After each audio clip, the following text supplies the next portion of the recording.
if you are facing different surprises from the market each day, which is happening since the globalization and since the 90s when the internet came, and maybe now we will have it with the ChatGPT also, big changes which will change complete industries.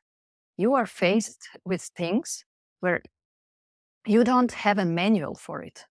You need different masters, different experiences from different departments to sit together and define the best possible solution for this one situation and this one problem. And it doesn't mean that the same solution will help you tomorrow or 2 weeks later.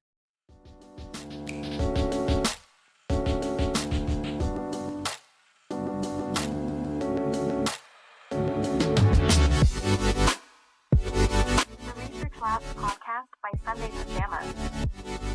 Well, Diana, I would say, first of all, welcome to the Research Labs podcast. The first short discussion we had, it was quite interesting. It was very interesting. We discussed a couple of books. We discussed a couple of ideas. We discussed why having conversations is not just fun, but it can actually help, organize teams around a singular idea. And I was very fascinated by what you guys are doing with qohubs. And today, I think, let's see where we can take this. I'm interested in not just understanding just qohubs, but also understanding your background, in the sense, what are those, factors that kind of inspired you and your team to do what you guys are doing. So with that said, could you kind of, share how were the early days like for you, in the sense, is this something you were always interested in since your college days, or is this something you No. kind of learned along the way? No. First of all, thank you very much for this introduction, and thank you for inviting me to SundayPyjamas. It is quite exciting to be here today with you and also with your audience. You had now a lot of questions, so I have to think where to start. So no, after I graduated macroeconomics at the university, I really didn't thought that I will be in the business of change or conversation, communication at all. So my career started at the multinational company, Robert Bosch, in the early days, and I was working there for almost a decade, 10 years. And at those days, not a lot of women were working on some managerial positions. So I was quite excited to have the opportunity to learn in a multinational organization, to be invited from small Croatia to Germany, to the headquarters, and to work there in the automotive business, being at the time the first and youngest woman on a managerial position in this area. Yet we conducted a lot of change in those days, and I was also involved in the regionalization processes when, for example, Germany, Austria, and Switzerland came together as a region, and afterwards also the Adria region. Looking back today, I knew that I had my first uncomfortable feelings about the change and how the change is conducted.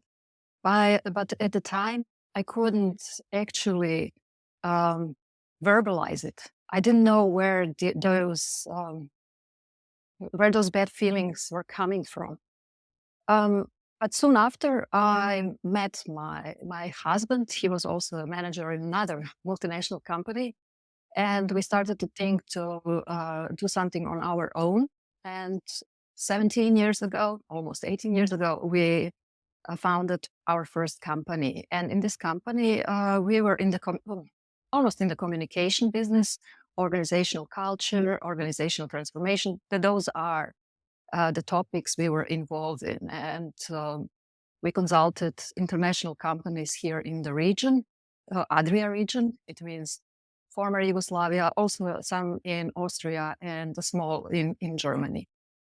And when we came into the pandemics, we had also to think about, we had also some signature projects in the event business. and we already sold some of our projects to other companies outside of Croatia, to the biggest sports marketing agencies in the world. And so when we came into the pandemics, we asked ourselves, okay, what can we do now? Because everything stopped. But we noticed also from our clients that they were missing the part of being together, to go into a discussion somehow. And firstly, we had some programs. It was called Transformironica. It's like something, transform yourself in a business sense, for example. And it was a program of 5 sessions of 120 minutes, where they met each week for those 120 minutes. And after the third generation, we saw, okay, the people had the best experience and learned the most when they were working in smaller groups, because it was via Zoom. We had, for example, 20 minutes in introductional speech, and then they went into smaller groups of 4, 5, or 6 people. And each time when they finished, they had the most insights and the best learning when they were together alone. So Victor, my partner, and I, we ask ourselves, so maybe we should rethink and make it possible so that everybody can do and work only in smaller groups without someone who is telling them anything, or having some classical transformation of information in any sense. And we had some experience with an IT company in the past, and we were very satisfied with them. And then they joined to this idea, and the 4 of us designed then this qohubs platform as a space where people can come together, learn together in 90-minute sessions, different things, but all the things which are somehow combined with complex or dynamic issues, or something what is coming from surprises outside the organization. And in this sense, the people in those 90 minutes can get common understanding of the context in which a problem appears. And secondly, what everybody said who already experienced it, and even in the past with the Transformironica, it is binding the people. It has really a strong bonding element in it. So this is the idea how we came to it. Yeah. It's really fascinating, because in a way you are kind of enabling people to use their innate abilities, but you're just kind of helping them to organize around this common idea of thinking out loud in some sense. And it seems to me that you and your team were really observing what was happening in the pandemic, and you were able to conclude that, oh, wait a minute, if people are not communicating, then it will be difficult to implement change, especially in the remote worlds that we are slowly, or maybe quickly moving to. How do you think that realization came to you guys? In the sense, did you have like a gut feeling that this can be really something? Maybe I will go a step back and tell a small story, if it's okay for you. Yeah, everybody is talking about communication. We have been in the communication business for ages now, and companies and organizations, they are very good trained in sending informations, and they are calling the sending of the information actually communication. But sending an information from A to B is not ensuring to have an understanding of the issue. For example, if a person is somehow involved in change, and many employees are involved in change because the company decides to do something, to change something, to have new rules, principles, new standardization processes, and they are sending those informations to their employees. But the employees don't have the opportunity with this information to think about and reorient themselves on a personal level, on a group level, and on an organizational level. So all the newsletters, sorry if I'm saying also podcast, because podcast is something what they are also offering now in the organizational sense, are not solving the change issues and change challenges we are facing. Because if it would be so, look at this, we have millions of books. And each time we read a book, somebody would say, okay, we can conduct a change because we already explored it in this book. But it's not enough because each person is living in its own context. Each person is involved in different challenges on a daily basis in their workplace. So for me, it is something completely different than for my colleague in another department. And if we sit together and not communicate, conversate, if we go into a conversation, a deep conversation, this is the first step where we can exchange. What does this change rule for us? How does it influence our work on our daily basis, us as persons, and our collaboration with other colleagues in the company? So this is what is needed to conduct change. For example, also, if we look, Kurt Lewin, the social psychologist, he discovered it during the Second World War. He made experiment because the US government wanted to change the eating habits of the Americans because they didn't have enough proteins and meat.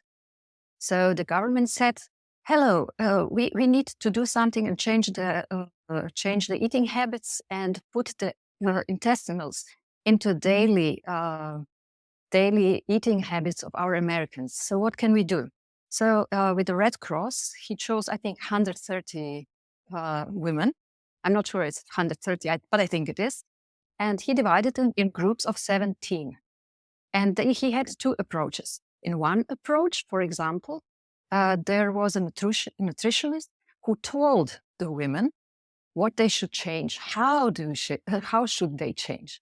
In the second group, in the test group, they went into a discussion with those women. And those women were able to share their thoughts, to share their worries about it, and even to share their ideas. How could they implement it, change the recipes, and put it into on the daily plate, in a way? And after a specific period of time, what he discovered, the group which had the conversation, they had a much higher percentage where they implemented those eating habits. In the first group, the change agent was the nutritionist, but he hadn't this influence on those women because he was just sending a one-way information to them, and they couldn't think and talk about their worries and how do they see it and feel it, and what does it mean for them in their daily kitchen somehow. And in the second group, the change agents were all the people, all the women sitting there. So if we want to conduct a change, it is not enough to send information in any way. And this is what we call in companies communication. And this is why I tried always to make a distinction between communication and conversation. From the example you just gave, right, I think what you are able to do now with the product you're trying to build, it's more like helping the participants not just listen and understand what is being told to them, but more like visualize like a state in their minds where the new information is getting integrated with their context and their way of doing things. So there is an integration that is happening. At the same time, these people are able to visualize a future state where they will actually use the information or the discussion that they are participating in, and also figure out a way to implement it and not just passively consume the whole thing. Like in a newsletter, right? If I read it, okay, I'm just storing information in my mental database. But in a group setting, with the example you just gave, right? It's more like the women were not just storing the information in the database, but more like painting a day-to-day picture for themselves. Okay, I can use the sausages in this recipe, and then I can serve it to people in this way. So it's more like doing the things in their heads, integrating the new information with their existing, let's say, mental models in a way. Is that what it is? What do you think? Oh, yes and no. This part regarding the future, I'm on the same level as you are. But the thing is that we are going even in the past before we can go in the future somehow, because qohubs is built in the way that we have a lot of reflections. We reflect what happened in our environment. We reflect our work. We reflect our processes. We reflect our collaboration. But the thing is that it is always designed in a way that you don't feel uncomfortable as a person, because we take care that through the didactics and through the way how the questions and the tasks are put in the platform, that you never come in the blaming in the blaming area. So when we reflect, for example, what happened and how it happened in our company, what was our experience, and see where is the connecting dot to some theoretical parts, and what does it mean in our reality, organizational reality, then we can imagine a different kind of future. So it is not only about our personal mental models. It is more, okay, let's see it divided from us as a person on a very objective way, not subjective, but objective way. So completely separated from us as a person. Yeah. So when you say it's a 90-minute session, does it start with, let's say, when you say reflective, does it start with like a retrospect? Because, for example, if you want to kind of design a plan to decide to go to a point B, you also have to know where you are right now. That is point A. Only then you can kind of strategize, okay, I'm at A right now. And if I need to go to B, okay, this is a strategy I need to follow, or we need to follow as a team. So do you think that is, in a way, is the purpose of the reflection and the retrospect to understand where we are right now so that we can then decide what's next? It is happening, and eventually it is happening, just like you said. But the first thing what we are trying to bring to the people, or let's say enable them to go into critical thinking, because in our daily routine, in our organizations, we have not enough time to reflect and for a critical thinking, because we are all the time just running. We have this task, we have the next task, something new is coming, and we don't have the time to reflect and say, okay, does this even make sense what we are doing on a daily basis? So the thing which we are enabling people, whatever the content is, because the content can go from agility, organizational agility, from change, teaming, or, for example, organizational culture, diversity, inclusion. We have a lot of different topics, but all of them have something common. And this common thing is that you learn to communicate or conversate, let's say, with your colleagues, to work better together, to collaborate. It is like the 4 C's. Then to waken up your creativity and creative processes, and to get you again to the critical thinking, to learn how to ask the critical questions, to be awake and look on everything what is happening in the organization from a bird perspective, for example. What is this is the things which people mostly don't have the time for. And through the process, if we have the content, they can see, for example, what diversity inclusion means in their organization. They can see how the culture is lived in their organization, but they will gain also a better understanding what they can influence and what they can't influence, for example. Because if we talk about the change always happens on two levels. The first level is the level of activity or reality, where those processes happen. And the second change is the change of perception. And companies are very good trained in the first part because they are conducting a lot of changes or transformations or whatever. But on the other part, the change of perceptions, this is where they are not trained well, because they don't create an environment in which people will have the time to think about it and reflect what this change means for them.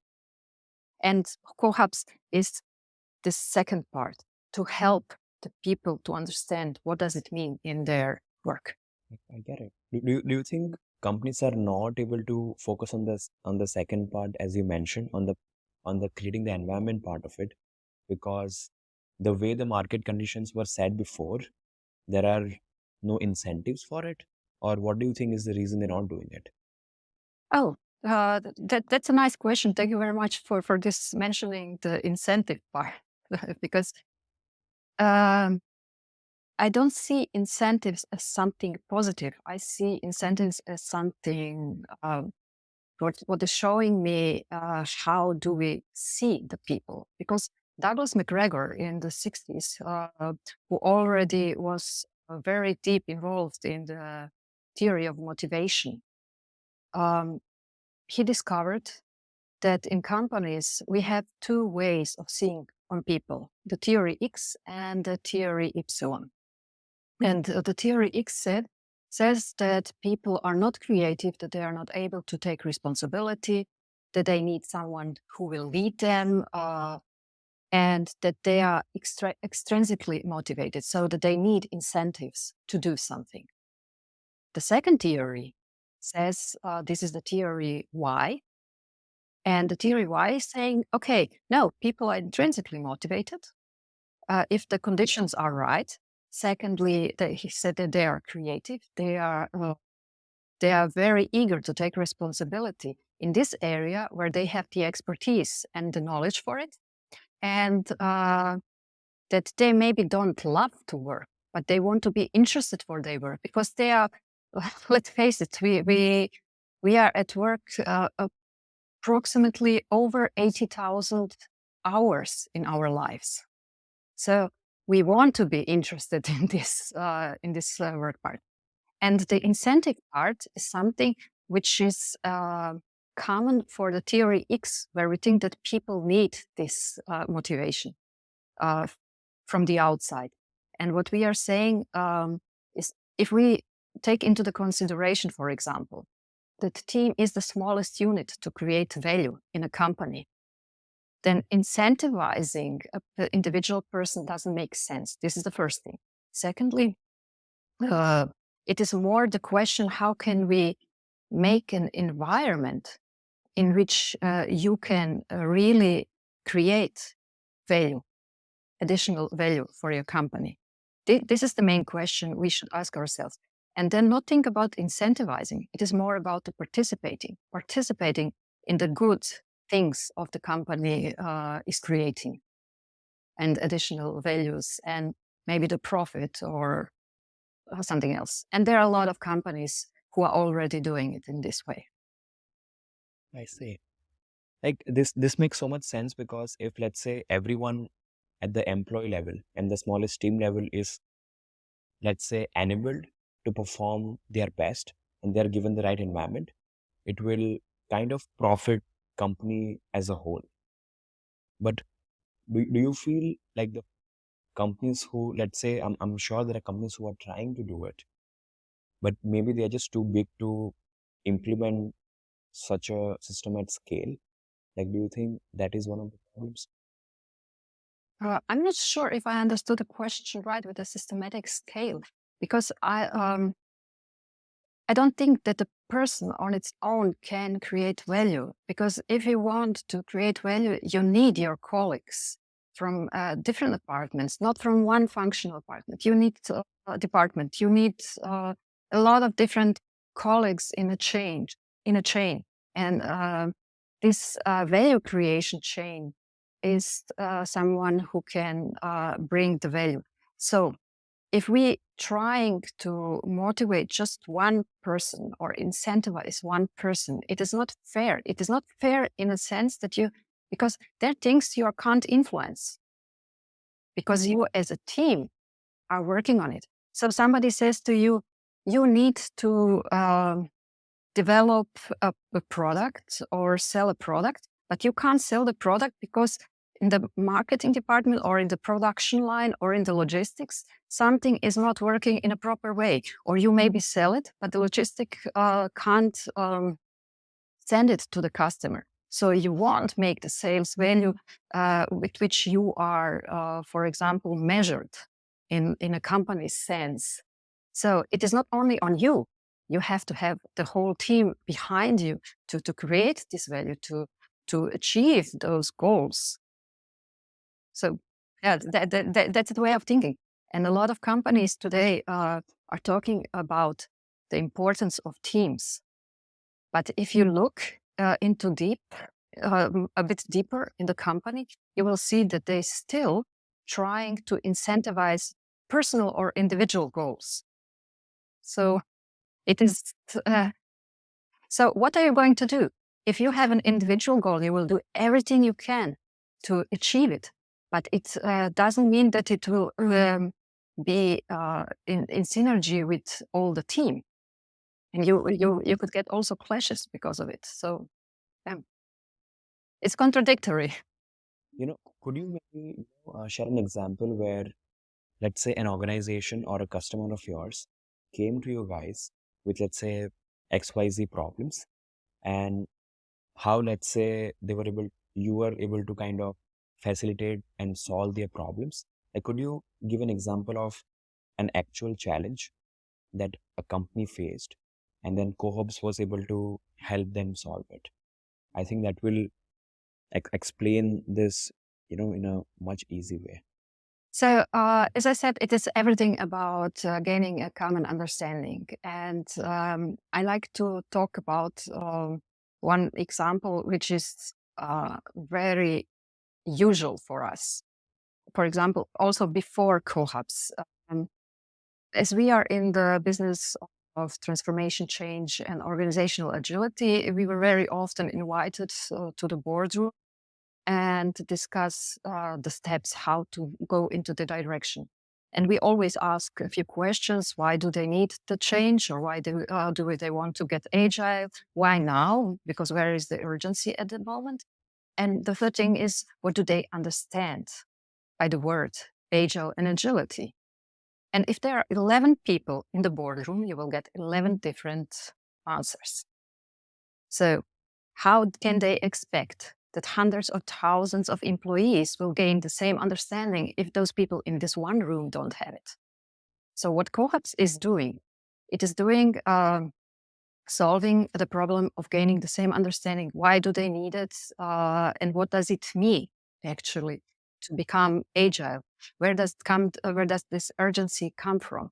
And the thing is that you don't need 4 years, for example, to conduct this change, which is common usually, because in companies, it 100% in your cases as well, there are a lot of trainings. Oh, let's do a workshop on level board B-1, B-2, B-3. And if you go with qohubs, you can gain this change or transformation in 5 to 10 weeks.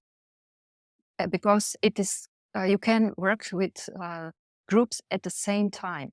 And the thing is that what the people or the organizations get out of it, there is one element to what we have on the platform where the group are giving their common insights. And this is sent as a PDF file via mail after the group session is concluded. And the thing is, if you have hundreds of such PDFs with those different, with their different insights, then the thing is that you can see where the company is standing at that moment and where do they need a more understanding or to do the following steps on it. So this is the role, and mostly where people are not understanding what is happening in their organization, this is when they come to us. So since Cohub, it's a tech platform. So could you kind of help me imagine? The example you gave is perfect. The board of directors invite you guys. They explain to you why they want to achieve a certain goal and whether they have the understanding or not. And let's just say, for example, that organization has 5,000 employees at different level of the company. So how would the 5 to 6 weeks interaction with cohubs look like? Will it start with from an hierarchical perspective or no? Okay. A lot That's of what I would like to know. yes, a lot of companies are taking this approach. We are not very happy with this approach because each of those levels is living in a bubble in which they are experiencing their own problems, but from those bubbles, they don't see the problems of all the other departments and other levels. So this is why we have also a randomization possibility in our platform. So if you upload the names, surnames, and email addresses of those 5,000 employees, you can, with one button, randomize them into smaller groups of 5 to 6 people and put an initial date when they should meet for the first time. And they get 24 hours before the first session the link via mail. They come together via Teams, Google Meetups, or for example, Zoom, open the link, and then they start the session. And at the end of the session, they have a calendar where they can put the next meeting because it is completely self-organized. So the people from the HR don't have additional work with it. So they don't have to coordinate it to look for the 5,000 employees. When, who, how should they come together? So it is very, very easy. And the groups can on their own choose their rhythm and say, okay, we won't meet on Monday, we want on Wednesday. And 24 hours before the date, they will get the new link from the system. And they meet, for example, those 5 times, and they have always 7 to 14 days pause between so that they can reflect, think about it. Okay, what did I hear? Because it is very, very intense because your brain is a muscle and it's working those 90 minutes very hard. Because the reflection process is not an easy one when we have to think about what is really happening and how we see it. Very, very interesting. Very interesting. But you were right. There are companies who are still trying to convince us that it's a better way to go level by level. And we are saying always, no, please don't do it, because in this way you will never find out what is happening with your colleagues in different areas. Yes. And the thing is that nobody has to be afraid, or even if a boss is inside of the session, because it is through the questions very divided from you as a person, so that you don't feel exposed. I see. Do you think it kind of poses a privacy question for companies? Like in a lot of companies, informations are kind of on purpose divided in hierarchy so that just to better manage the flow of information, let's say. Do you think that is one of the concerns of, let's say, the board of directors? Like, what if information gets out and it might create some problem? It is a question which has to be decided when they are talking about their expectations and their needs, and to see what they really need, in which area they need it. But for sure, they have to be aware that a lot of questions can arise from those sessions, for sure. But anyone who wants to improve itself or to be relevant in the market also for the future has to think about those new ways. and be open for the question of the employees, because let's face it, to talk about to someone in a production, or for example in a subsidiary very far from the headquarter, they are doing actually the business outside, and without their knowledge, without their experience, without their perspective, it is very hard to make the right choices, which are market relevant. To make a choice somewhere in the tower without seeing what is happening actually in the market, I'm not sure for how long it will work. And the world is changing, definitely. So I was thinking about outcomes of, let's say, using your platform, and not just outcome in terms of, let's say, the bottom line, but also the well-being of employees and how they feel after the sessions, and if they're more productive, if they are, if let's say the attrition rate goes down, because I mean, in today's world, right, people are really switching companies really fast because they don't feel, especially the newer generations. So a lot of, let's say, new startups are kind of worried about keeping the good people for a very long time. Mhm. Could you kind of, elaborate on what kind of, let's say, reporting or measurement you guys are interested in when you say organizational change? So now change is definitely a very broad, I would say, subject. So do you guys go into the details of the bottom line, employee well-being, and like things like that after the sessions are over? Thank you for this one. It's a great one. Question. Because measurement. What is measurement of change? How can you measure change or culture? If we think about the culture as a shadow of the system in which we are operating, you can't measure a shadow. If we talk about change, change means that people change their behaviors. So behavior is not a category which can be measured. It is a category which can be observed. So a lot of companies ask about the same question as you do, because they are very used to it from different areas, from the whole management theory, where everything is somehow measured. And it is a very also false and very dangerous narrative that everything can be measured, because people can't be measured. You can't the behavior of the people measured in any way. We can look if something changed. And the second thing is there is no change. I already told you the two levels of change. So you have to do it on the both levels. So let's go back maybe to the team question. We are talking about the team as the smallest unit. We need multifunctional teams from different departments, yet the companies are still designed on a functional level. That you have a marketing department, that you have a sales department, that you have supply, research and development, and so on. But if you look at the value chain process, and who is combined, who is also all the parts of this value creation change, you will see that you have to go through the departments and not think in those silos.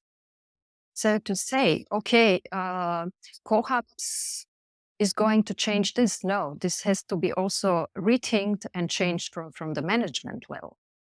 But if we say, for example, we have a merger and acquisition situation, and we want to get a common understanding or find a common ground for both teams, from both companies, this would be a solution where qohubs is perfect. Or you mentioned also the word well-being. In my opinion, qohubs is the best well-being platform in itself. Why? Because you see that you are not alone with your problems. You have the possibility to share your thoughts and your concerns. So if you go into conversation with other people, we are social beings. We are not meant to be a part of a machine. And we very often are somehow, let's say, compared with a part in a machine. Let's oil this part, let's oil these people, and then everything will work better. But it's not like this. We are social beings, and we need this conversation and this exchange with other people. So this is the well-being in itself. Even if it means in the end that you define for yourself, okay, I can't change anything, but I am feeling fine with it because I had the opportunity to understand what is happening in the organization. And I can discuss it also with my colleagues in a way that is not uncomfortable for myself as a person. So on a personal level, it is a fantastic well-being. I see.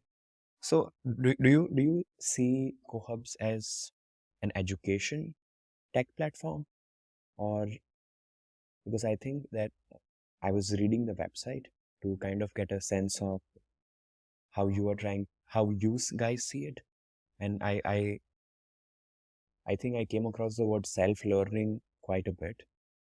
So is that like the primary focus that you guys are looking at, or are you also open? A lot of times you build a product, you have a thesis, but when you give it to the actual customers, right, people are very creative and they start using it in a very different use case. So are you kind of seeing that? And if yes, then how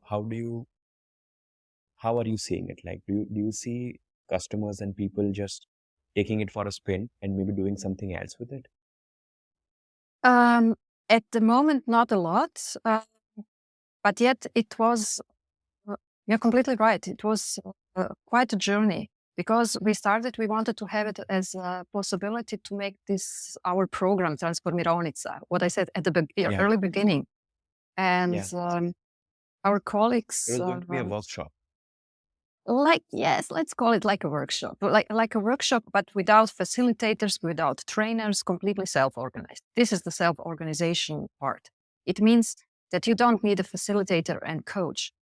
And we started because we wanted to have this program, but our colleagues, Goran and Vlado from the IT side, uh, they designed it in a way that gave us completely new possibilities. And then we started to rethink, okay, where can we put it into use? And if we talk about the change is always a part combined with learning, because change is learning. Without this learning, no change can happen. So, but still, I wouldn't put us into educational platform because Hmm. all the educational or ethics solutions, they are very combined with uh, pictures of e-learning platforms where we have just from A to B, the transit of information. So where you can work together and with a lot of assessments, a lot of measurements, trying to find out uh, if you memorized all the information. But this is not the real learning and the real knowledge, because this information doesn't mean anything if you can't put it into context of work. And with this information, try to achieve something new. And mostly you can't. But we can also think about two kinds of problems with which each company is facing. Each company is facing with problems which can be really solved with manuals, with how to podcasts, even how to do something, or with the different webinars. Something which is exact, like for example, if you put a clock into smaller pieces, you need an expert who can put it together, but you will always get this clock or this watch. But for example, if you are facing different surprises from the market each day, which is happening since the globalization and since the 90s when the internet came, and maybe now we will have it with the chat GPT also, big, big changes which will change complete industries. You are faced with things where you don't have a manual for it. You need different masters, different experiences from different departments to sit together and define the best possible solution for this one situation and this one problem. And it doesn't mean that the same solution will help you tomorrow or 2 weeks later. E-platforms, e-learning platforms are solving all those problems which always have the same output. So like this, and we are in the second part where all the surprises comes, where you don't have the one big solution which will help you in each situation, but where you have to reorient yourself always and always again. So we like to think about ourselves and our platform today that we are in the change business, not in the edtech business. But let's face it, in the end, it has something to do with the learning, because without the learning, we don't have the change. So the example that you gave me, right? Like there is a situation that we never faced before, and there are like a couple of people trying to maybe let's say brainstorm and come up with a solution. Can you maybe see it as a value creation platform I would say, or a uh, platform, not a value for say, but can I steal it from you? It's a good yeah, one. go for it. Let's say it like this. Without training our abilities in communicating or conversating, collaborating, critical questioning, and creativity, we can't go in any value creation today. So somewhere, if we take it far, far away, it is something which is essential for any value creation process in a company today if they want to survive. So I have a hobby of reading research papers, Mhm. and whenever there is a new, let's say, a medicine or a new tech, I think which you guys are trying to build, do you think there is a possibility that you can maybe collaborate or work with researchers and try to work with them to maybe produce a body of work which can give some empirical evidence as to what all are the benefits of what you guys are building? It is definitely something what is imaginable for us. And I started in the last question but I went in another direction answering it because you already asked it the way. We started to have it for this program. And the first idea was to have a different kind of contents. And we have different kind of content inside.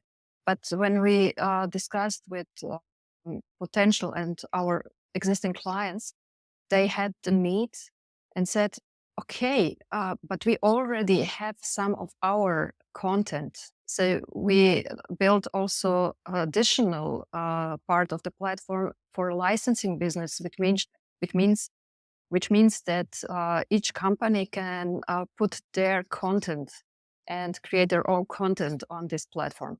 The third part is we, as my other company, Vetturelli, because we have a company, Vetturelli, with offices in Croatia, in Zagreb, and Germany, in Stuttgart.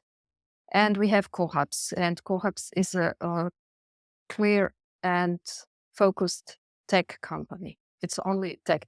In the other company, we are working a lot on social or societal issues, like marginalized groups of people. And we worked a lot with the International Paralympic Committee, Croatian Paralympic Committee, European Paralympic Committee, and trying to help them conduct changes on the societal level.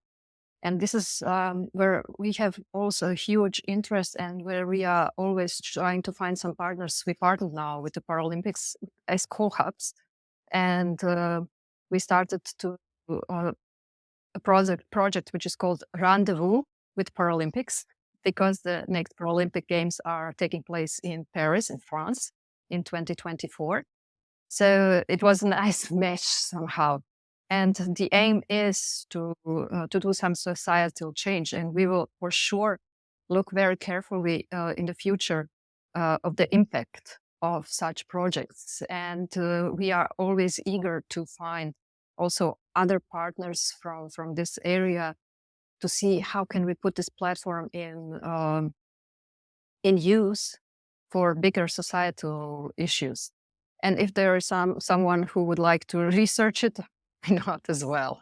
Yeah, and the scientific part is very interesting, but it was not our primary aim. Let's say it like this. We are really open, and we are really looking and hearing, listening to the market, to the clients, to other organizations where they could put it in use, either on the state level, because we are talking also with some organizations which are state-owned somehow, let's say this, with a wider range. But it was not our primary focus. Let's say it like this. Got it. Do you think since it facilitates conversation, it can also maybe find use cases in the government somehow, especially a democratic government? Absolutely, because there is no democracy without a discourse. And if we talk about conversation, we talk about discourse. And discourse is the main thing, but we are not learned or trained to discourse. We are not trained in schools because our school approach is still the same as it was 120 or 130 years ago, when people from villages came to the cities, to big industrialists, and they needed to learn very quickly the process in the company or part of the process so that they can make their products. And this is the way how they also schooled children. And this is still the way. They are today different approaches which are coming also from Scandinavia in Europe, for example. And they have completely different way of working and developing kids. But in general, if we look, we didn't learn to discourse in schools, not on universities, and not in our work. It is always the one way direction of the communication. And everybody thinks, okay, I will give you the information and you will be a walking encyclopedia. Encyclopedia? Do you call it like this? You'll be a walking encyclopedia and you can solve everything. That's not the case. What does it mean if you have thousands of informations in your head? It doesn't mean a thing. So we are not learned, and in this way, we can't also develop our societies. Very fascinating. Very fascinating. It's very interesting that I'm still thinking this is like when I hear it, it sounds very obvious. It makes sense. But I don't think I was able to imagine like an alternative to it. Does it make sense? Like what you guys are doing sounds an obvious solution because yeah, I'm still trying to wrap my head around the idea that okay, how do you actually come up with something like this, Oh, yeah. But the thing is, as I said, it was not our primary idea. But let's face it, we started for the first time with some social innovations, let's say it like this, almost 7 or 8 years ago, for one of the biggest financial institutions in the world. They had a change of their distribution policy, and they downsized almost 70% of their people. 70%. And those were all salespeople. And they had to open their own small companies to work in the future with the company. So they had a huge change issue. And then we built the first app for social learning and for social change and how to support them in those difficult times. And we knew it then that we need the social part inside, that it's not enough to make some informational brochures or videos or whatever, that they need something completely different. So the part with the social and the conversational, it was clear for us. But to have the whole range and what we can do with this platform, it came later. You mentioned it twice already today. It was really a development. Okay, but we can use it here. We can use it there. And in the end, if we are talking about conversation or discourse, for sure, it is the main thing also on the not political, but on the governmental level. So, and even on the governmental level, they don't have the same understanding of everything. They could use it as an organization, but they can use it also to support some changes on the societal level. Yeah. It was not the main idea, no, but it came later. Yeah. Yeah, I was also thinking, the medical applications of this kind of technology. In a way, mental health issues are really on the rise. Have you guys, thought about? Um, this was a part of this application 7 or 8 years ago with this mental part. But I would say that a narrow focus on a product is for us at this moment more important. The mental part comes only if we are talking about some conversational things where people can feel their relief because they are having an understanding of it. But like those breathing mediations and so on, this is not the area which is our primary focus. More from this part, well-being, and more on organizational, societal level. But then it can relieve for you as a person as well. Yeah. But you said something nice. It's such a simple solution. Mostly the most simple solutions are the right solutions, and they're so simple in the end that nobody that with the overthinking, nobody thinks about the simplest thing which are in front of you somehow. Yeah. When let's say, we talked about you explaining the board of directors how to use the platform and what the idea is. How do you think the people who are actually going to participate, the team members, the people who are the managers, right? How do they respond to it? Great. But there are two parts. The first part, it is very important that we give the possibility that it's only invitation based. It means that for no one it should be a must. But in reality, there are some of our clients which put it, okay, we invite you, and they feel this must, and they come and see it. At the moment when they're inside of it, there was no one who were not saying, wow, that is great. When we will meet again? When will we meet again? So we started, for example, this week with those 70 countries, and they didn't even wait for 1 week. Actually, today they are already in the second session because they wanted to go very fast through it. It was very exciting for them, and it was something completely new. But it is very important how the invitation is sent to the employees. And this is the part where we can offer some support, but in general, it is about explaining the relevance and why the board are inviting the employees or the sponsor in the company. Why is he or she inviting the people to join?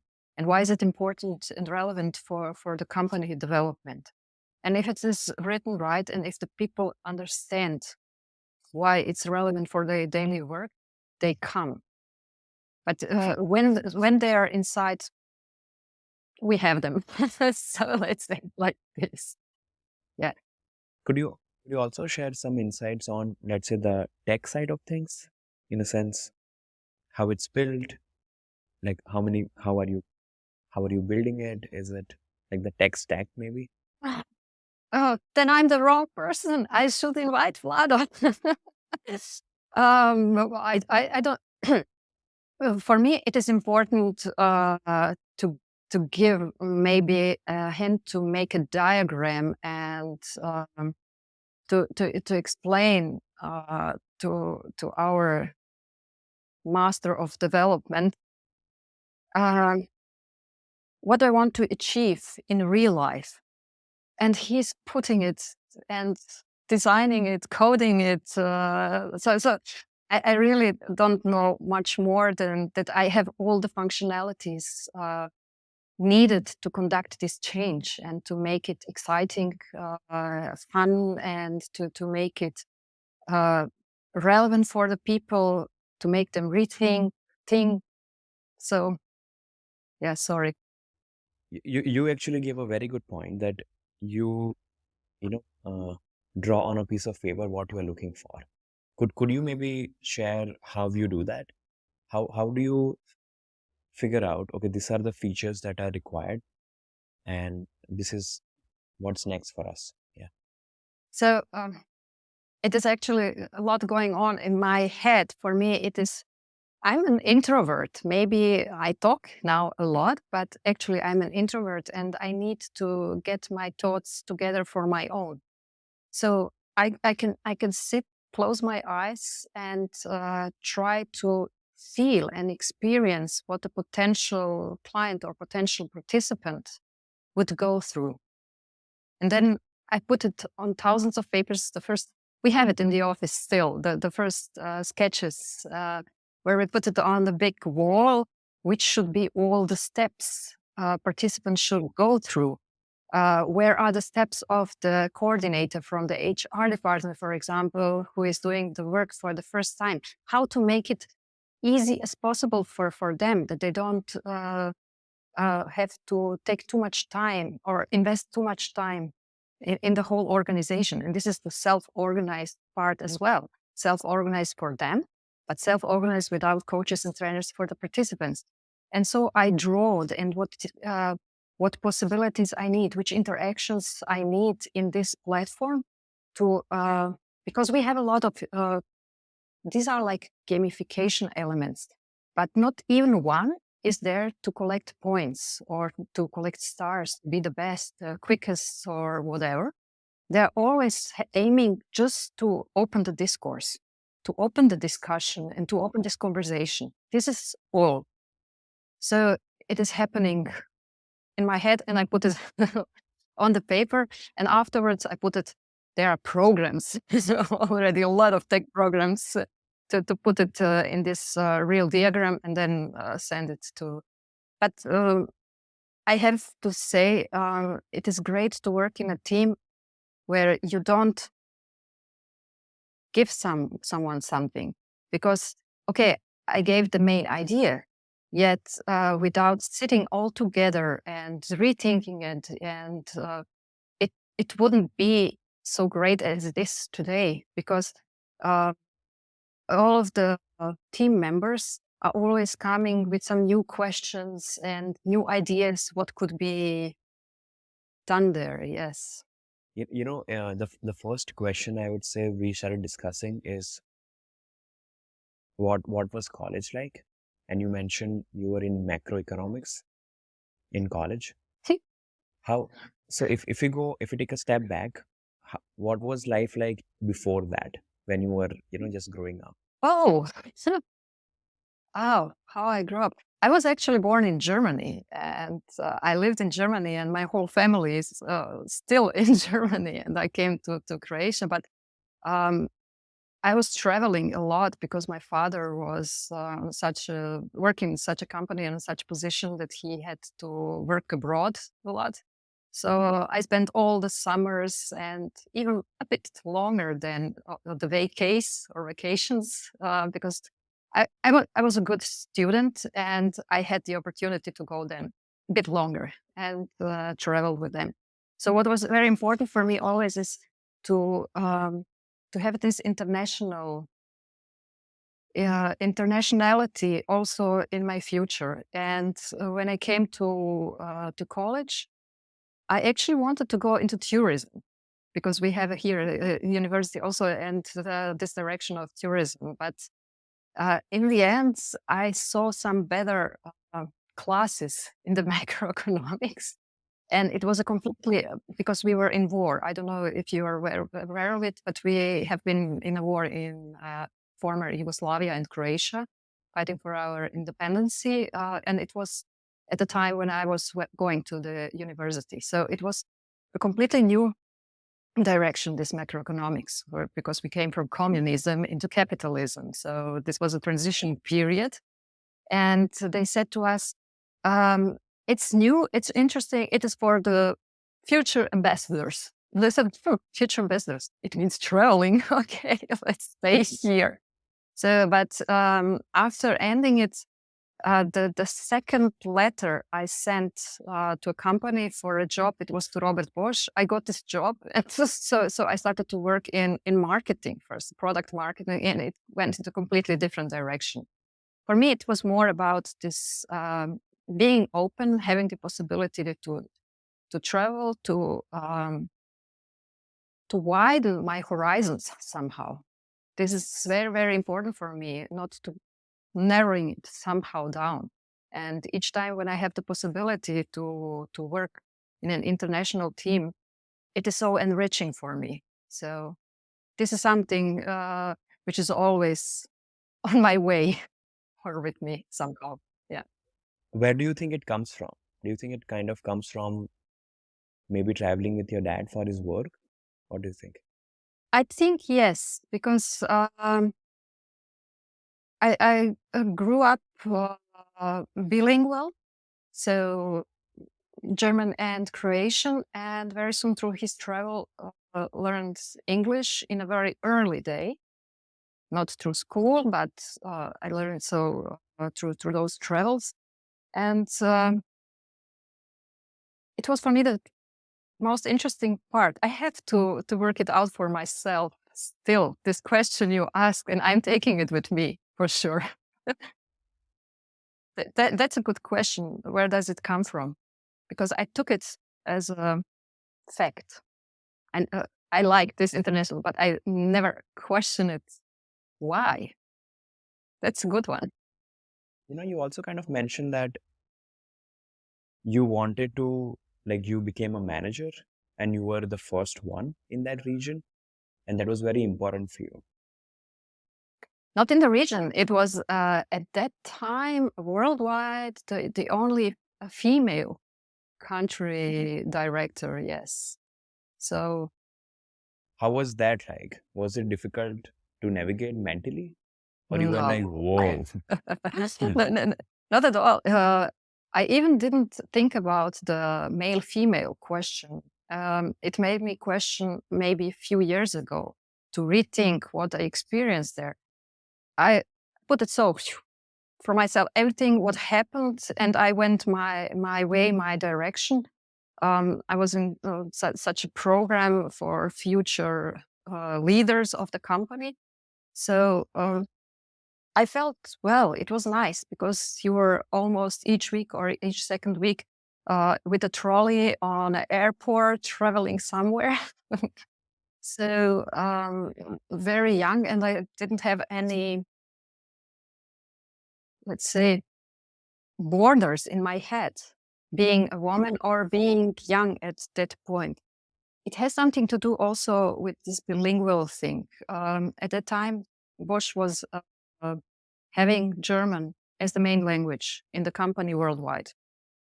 It came with the English much later. And as I grew up bilingual, for me, it was no challenge to express myself in German openly and critically. So it just goes. And this is something what was noticed also from other colleagues or the management or in the headquarters. So I felt, okay, very good at the time. Yes. And I didn't went into the direction of entrepreneurship as an escape.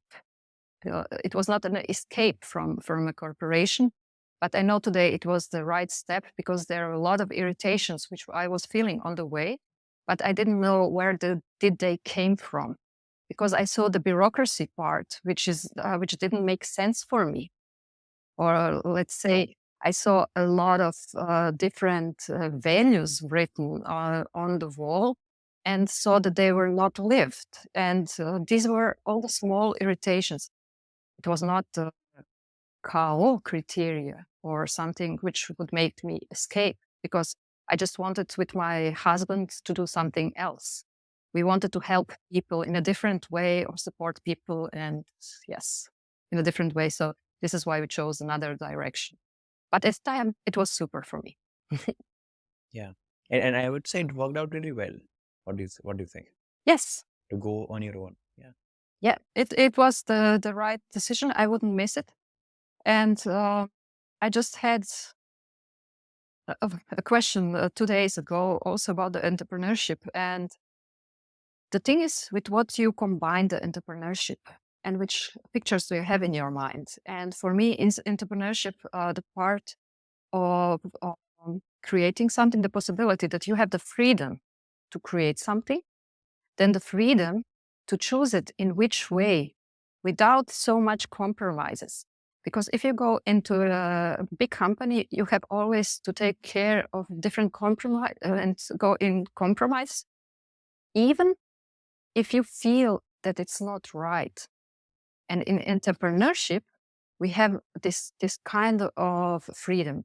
Secondly, it is something which is great for me. With our work in both companies, we have the possibility to get to know different industries, different people, NGOs, governmental, and to combine all this to see the interconnectiveness of all those and the complexity of all those relations.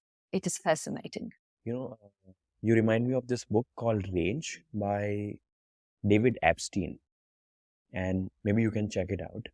But he talks about being a journalist and not a specialist because,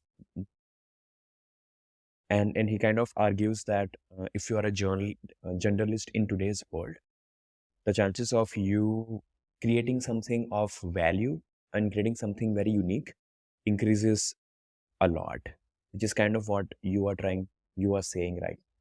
Like you are seeing, like you are a company and you are kind of outside the industry, and you're looking at all the industries at once, and you can kind of see the common fabric that kind of connects all of them. And I think you are trying to build a product at the center of the whole thing. You give such nice examples and pictures, and you are creating new pictures and visuals in my head. Thank you for that. Yeah, that's true. I like to think about myself more as a generalist than a specialist. It is sometimes hard because there are some things which are like my hobby, like graphics, for example, or somebody will hate me now when I say, or even Excel. Yeah. I like to rearrange all the data and such things.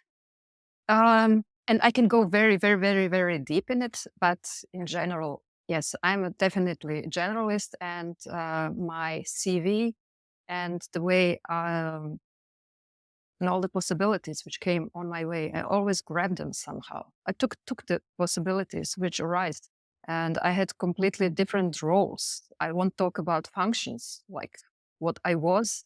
I'm talking about the roles. I had really a lot of different roles in my last 20, 25 years. And I am grateful for each one of them because it gives more understanding. And I think that I'm still not wise enough, because if I think about myself, what is my ultimate goal is to be wise. And the generalist view is helping it much more than the specialist one. Yeah, I can totally relate to it.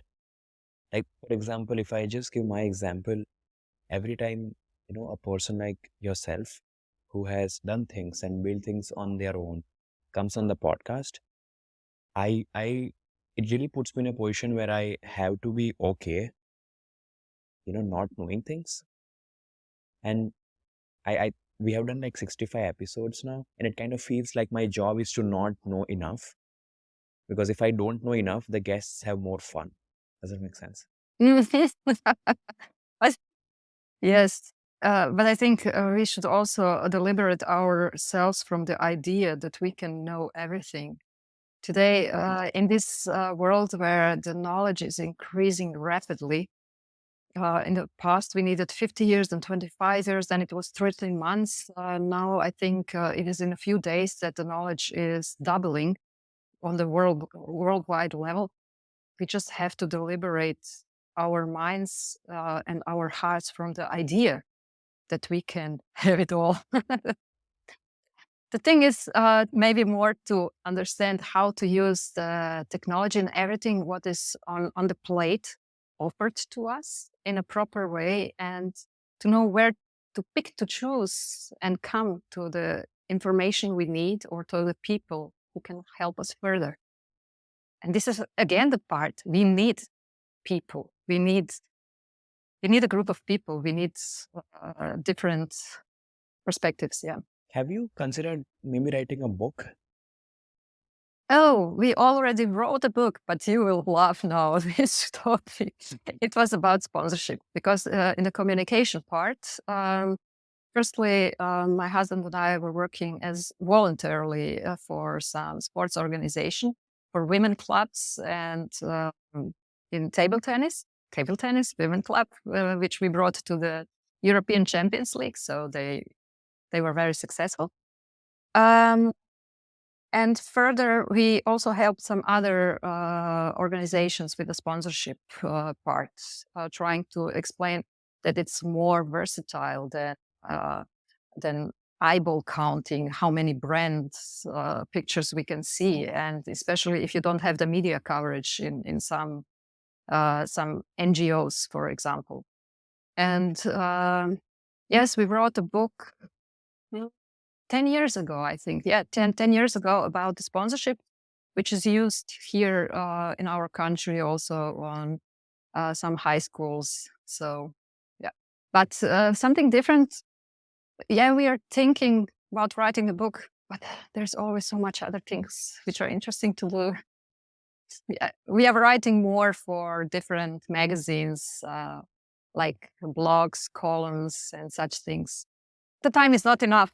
It's too limited. Yeah. Well, I would say this was fun. I really had a good time. Thank you for sharing all the insights, and I hope I made you think a lot. Thank you. And so thank you that I could be a part of the Sunday Pyjamas podcast. Thank you for the invitation. And you gave me to think as well. And it is not just said like this to be nice to you. I really mean it when I say that you created some additional pictures, visuals, and question marks that I will take with myself. So I always ask a guest, how was it like on the other end? Like, how was their experience about answering the questions, thinking things through? Was it fun? Was it challenging? Was it, disturbing maybe? It was for me from the feeling as the first time, because I think that the energy between of us was quite good, and the questions you asked opened my mind. So for me, it was okay. And in general, I don't have such a big issue to talk about the things I feel I designed, which I experienced. So it was very nice for me from the feeling, and it was not narrowing me in any way. And this is very important. So from my side, I think I could discuss it even longer, even the next hour. It was very nice. Yeah. I don't have any issues or problems to have such a way of a podcast, but I can imagine that for some people it might be easier to have a script. Yeah. I think it's actually not. I think it will be difficult for me to have a script actually. You know what I'm saying? Yeah, I cannot stick to it. But you listened quite carefully and asked around all those things you heard. So it was an active process, not a process scripted, which is for me a more passive approach from, yes. For some it is even, for some moderators, it is very helpful to stay in line somehow. I can, maybe for some different kind of podcasts. Yeah. I would say this. You actually mentioned a very good word when you were talking about voluntary invitation. So, like, you are trying to make companies understand not to impose to use qohubs, but it has to come from a voluntary participation. And, in a very different context or way, right? I think that's also what I have in mind. In a way, when someone is listening to the podcast, right? Both of us are kind of taking them along on the journey. And if they are interested in listening to both of us explore ideas and not just kind of, pre-prepare all the ideas and just kind of give it to them the way we decided. I think we already see it in the media when all the news anchors just kind of come and read what they were told to read. Whereas I think in the new age, right, people are more aware than before. People get it. They're not stupid anymore. They were never stupid. They were never stupid, right? And finally, we have the technology, right, where they can choose, okay, these people are genuinely having a conversation. It's not scripted. They're not just imposing ideas on me. And I can be a part of that. Mm. You remind me of something. So sorry that I'm interrupting, but it is for me such a great picture.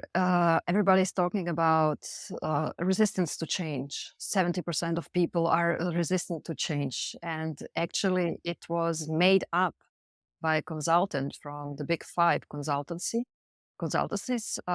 because Peter Drucker wrote it 30 or 40 years in a Harvard Business Review, one article, and said that there is a resistance, but he never put a number on it.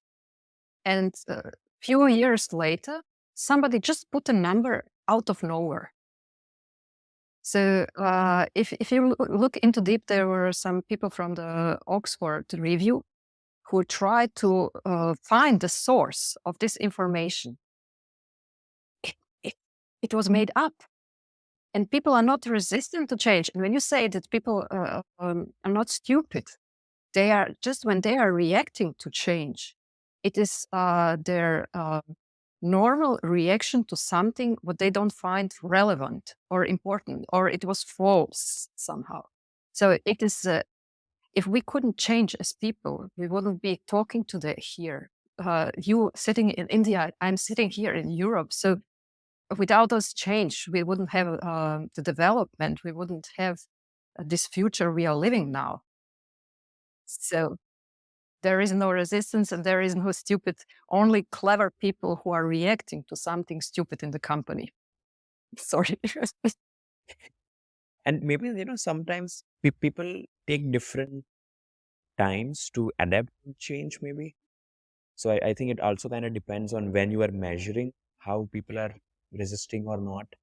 Some people takes, maybe a month, some take a year, some take a day. It really, It is a question. If you're saying that you will dismiss 30% of the people in the company in one day, so who should say that it's okay and that we are very happy? Try to say to people, okay, you won't work one day in the week anymore from 5 to 4 days, but you will get the same payment. How will they react to it? It is also a change. Will they say, no, we don't want it. I need time to adapt to it somehow? No, I don't need it. I'm here. I'm already here. So, yeah, it depends. It depends of the situation. It depends how it is brought closer to the people. It depends if they had the time and possibility to understand the relevance of it, reorient themselves, reflect on it. Yes. would you say you are someone who thinks a lot and writes a lot and retrospects a lot, reflects a lot on what is going on, or even you don't have the time to do it anymore? Uh, it depends. What are we talking about?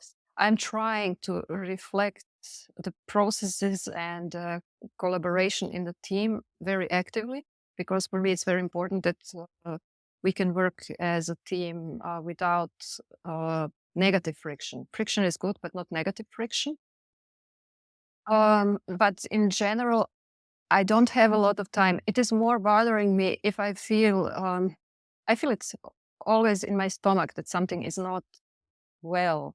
And then I go into a phase where I think about what is this gut feeling trying to tell me? Where does this uncomfortable come from? And this is where I take the time, or my head is taking the time, even if I don't want to. So I asked this because, let's say, for example, when I asked you where it comes from, I think we were discussing about being multinational or something. You mentioned, you have to think it through. Like, you have not really given that a thought. And this is the funny thing about retrospect. I encourage a lot of my friends and family to do a retrospect, and they'll do it. They'll talk to me after 2-3 months, and they'll say, "Oh, so I was thinking about the last 3 years," and I was like, "How old are you?" You are like 30, 35, 40. Why do you think only the last 3 years are important? Why not all of it? It is all of it, which is important. Because the patterns we are bringing on an individual level with ourselves as a package, they are coming from all our life. Yes, but I never thought the connection which you asked me, the connection between the international part and qohubs and everything, what led me to this way. And it is maybe not fair to say that it's an individual decision, because there are a lot of different factors which influenced it. So at one moment, in one moment, on one spot, different people with different experiences and different approaches came together and made it possible. Because I could have it as an idea further just on the wall in my room, in the office, for example. But there had to be more things combined on one spot. The perfect time has to be there. Yeah. Also, you mentioned you were really good in school. Mhm. Do you think this drive to just keep on going and keep on building new things kind of comes from there? Because when you're good in school, right, you get a lot of encouragement for just no, you don't think so? No, I'm just I was good in school because it was something what was expected from me. And I was good in school because my mother did a great preparation always in my very early age. And it was just an expectation of my parents, because they wanted me to go to university and to make it possible for me. So for them, it was very important that I have good grades so that I can go to the university of my which I choose. And no, my love was completely different. It wasn't the graphics part. Art and graphics. This was something, yeah, which I did in my free time then. so maybe it was their expectation of it. But when we are children, right, we just kind of learn behaviors, and if you can just keep on repeating a behavior, it becomes a part of you. And you worked in a company, you were successful at it, you started your own company with, I'm sure, a team of people, and you built it, and now you're trying to build co-hubs. So don't you feel all the behaviors and habits you learned to get the good grades, for example, you had to organize yourself, you have to study on time, you have to do the homework on time, even you have to do those things even when you don't feel like doing those things, and running a company is a lot like that. It's not about doing what you love, it's really doing what the company requires you to do. And don't you feel I think I know which direction you are going, and this is right. The patterns which I acquired in the early days were the patterns which helped me to be noticed, and with this being loud, doing everything properly, good planned, and being always one step ahead, and then being loud. This combination was the combination which was seen in the company and which helped me to get on the hierarchical ladder a bit further. Let's say it like this. Yes, that's true. And I still don't have the connection to qohubs. Maybe I will find it was maybe the part drawing it, thinking in processes, because for me it is easy. I'm very trained in putting everything in smaller parts or dividing a project into different smaller parts. So, which gives me a sense or feeling of security, even if we know that we can't control anything today. No, I think I kind of understood that when you said that you love Excel. I exposed myself. Okay. Yeah. Okay. This will be the only podcast where I mention Excel. So you have an exclusive information on myself. Okay. Okay. No, but this was fun. This was fun. Yes, it was. Yeah, it was, and I'm grateful. I'm grateful. Thank you very much for inviting me and for having this kind of conversation. Because I think it was two-sided.